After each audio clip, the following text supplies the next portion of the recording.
Let's learn a solid defense against the king's pawn opening called the Scandinavian defense.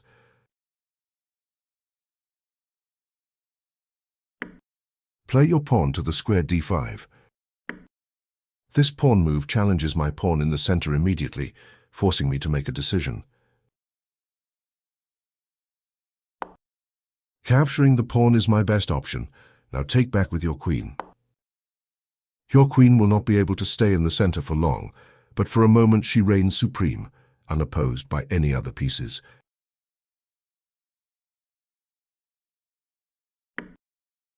Later, we will look at two squares for her to escape to when she is attacked by this knight move, the squares d6 and a5. But first, let's make sure you have the beginning memorized. What move should you play here if you wanted to play the Scandinavian defense? It's best that I capture.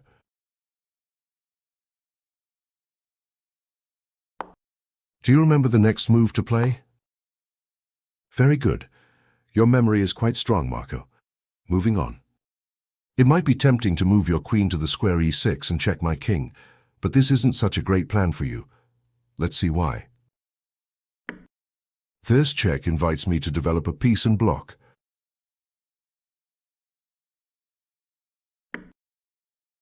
I've blocked your check with my bishop, leaving my pawn on the square g2 undefended.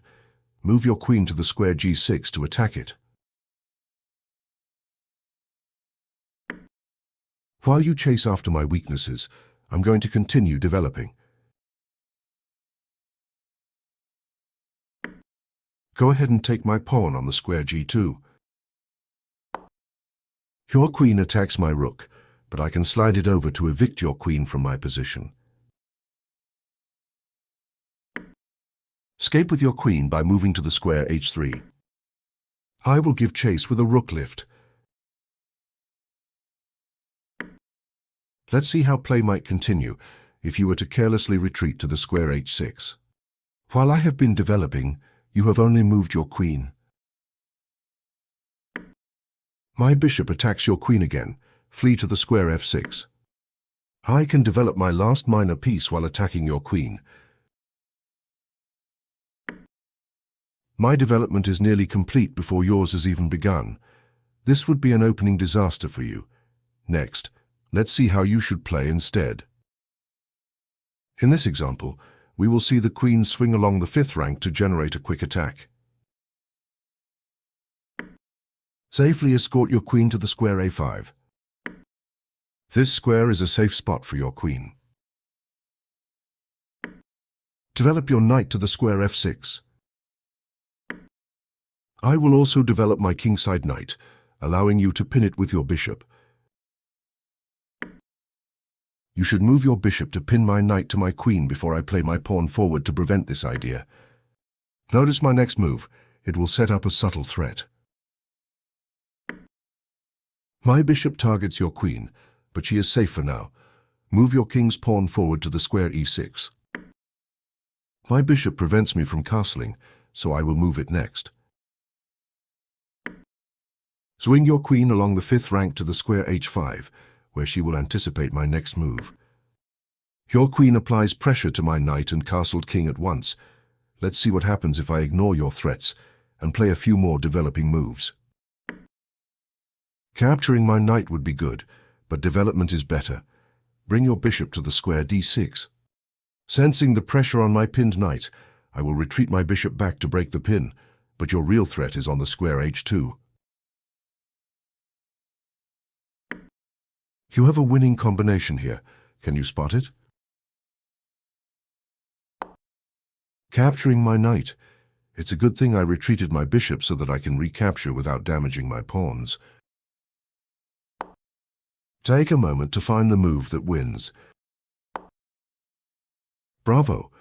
Bringing the queen across the 5th rank to the kingside can be effective when white castles kingside against the Scandinavian defense. In this example, we'll see another queen maneuver that is typical in the Scandinavian defense. My knight develops and attacks your queen. Safely move her out of the way to the square a5. My next move will establish a pawn in the center and free my dark squared bishop to develop. Develop your knight to the square f6. I will also develop my kingside knight. Let's look at another way to play this position. Move your pawn to the square c6. This is a common pawn move in the Scandinavian because it allows your queen to retreat to the square d8. Develop your bishop to the active square f5. My next move should set off a little alarm in your head. My bishop points at your queen. Calmly develop your knight to the square d7. My next move will come as quite a surprise.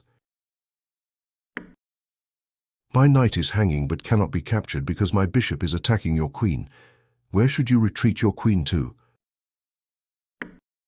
My knight can capture yours, but you can capture back with your other knight. Time to castle. Move your pawn to the square e6, preparing to develop your bishop and then castle next. Your pawns on the squares e6 and c6 give you excellent control in the center.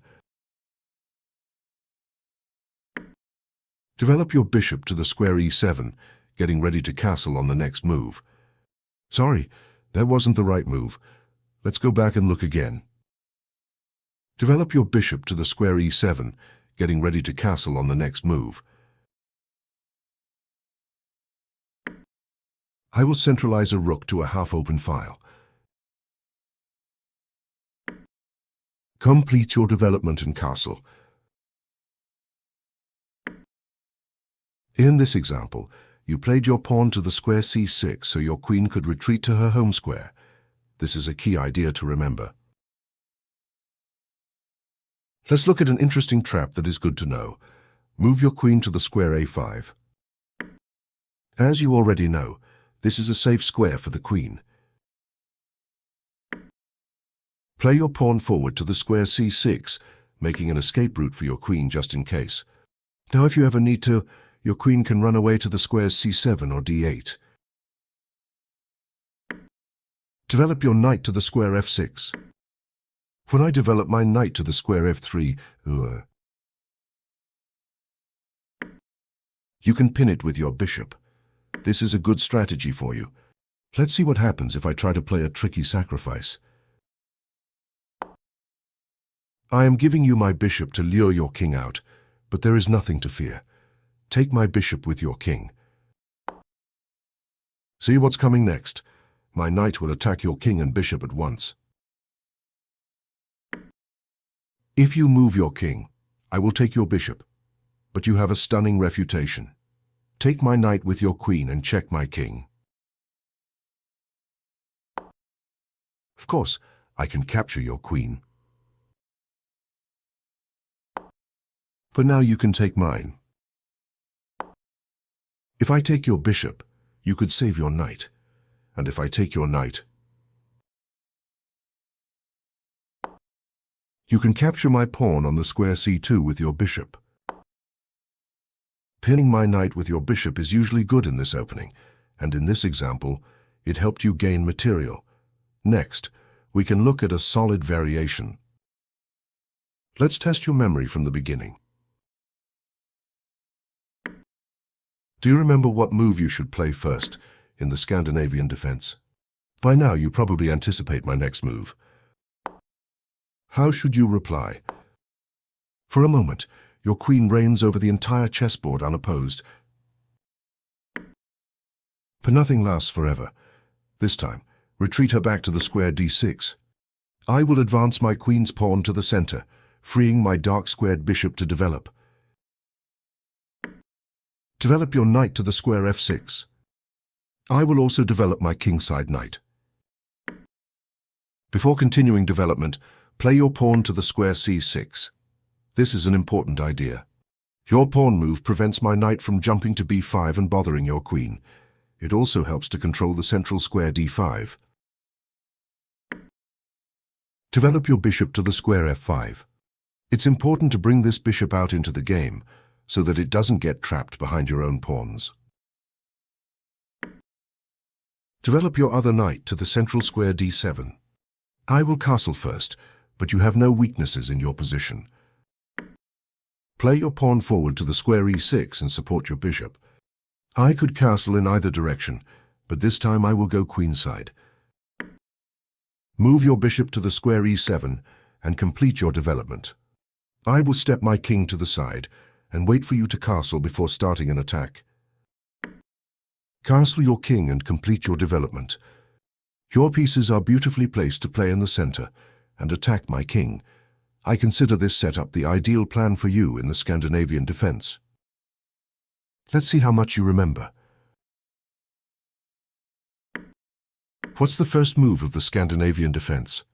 The Scandinavian defense has a simple logic to it that is appealing to beginners and masters alike.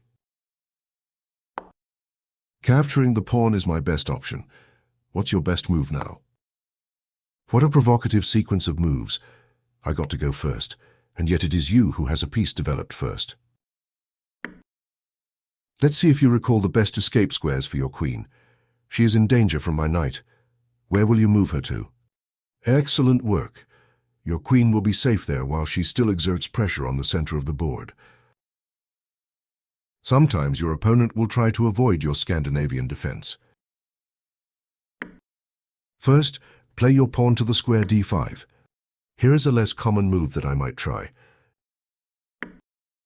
Against this move, you need a different plan. Start by playing your pawn to the square c5. Your pawn move attacks the square d4 in the center. Develop your light square bishop so that it doesn't get stuck behind your pawns. If I were to develop my bishop and check your king, you could simply develop and block with your knight on the square d7. I tried to avoid your Scandinavian defense by advancing, but this position is good for you. Advance your pawn to the square e6 and support your bishop. Remember this idea if white advances their pawn instead of capturing. Soon you'll complete your development, castle, and have a perfectly fine game. Another way that I may try to avoid your Scandinavian defense would be to just ignore it and develop a knight. Let me show you what I mean. Play your pawn to the square d5. This time, I'll try something different. Let me show you a clever shortcut that returns you to a familiar position. It starts with pawn takes pawn. I will take back with my knight. Attack my knight by centralizing your queen on the square d5. I may try different moves here, but my best is to simply retreat back to the square c3. And here we are back in the Scandinavian. Where should you retreat your queen to? Remember this little trick if white plays their knight out, instead of capturing the pawn. Okay, let's get some practice. It's time to show me what you've learned. What is the first move of the Scandinavian defense? That's it. I think I'll take that pawn. What's the next move that we looked at in this lesson? Excellent. You've been paying attention. Watch out. Your queen is threatened. Where should you move her to? That's a fine square for your queen. How should you continue your development? Nice developing move, Marco.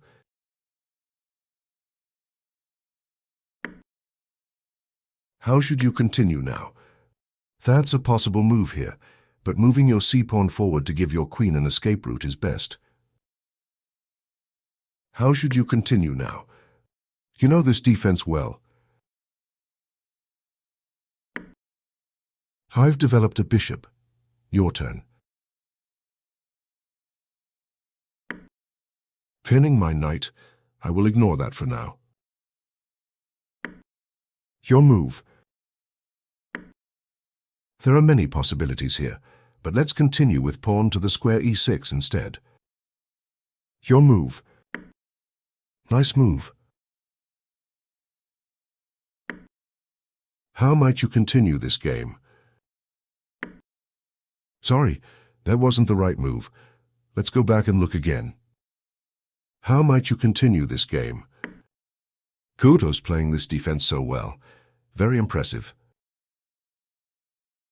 Excellent work completing this lesson on the Scandinavian defense, Marco. Onwards.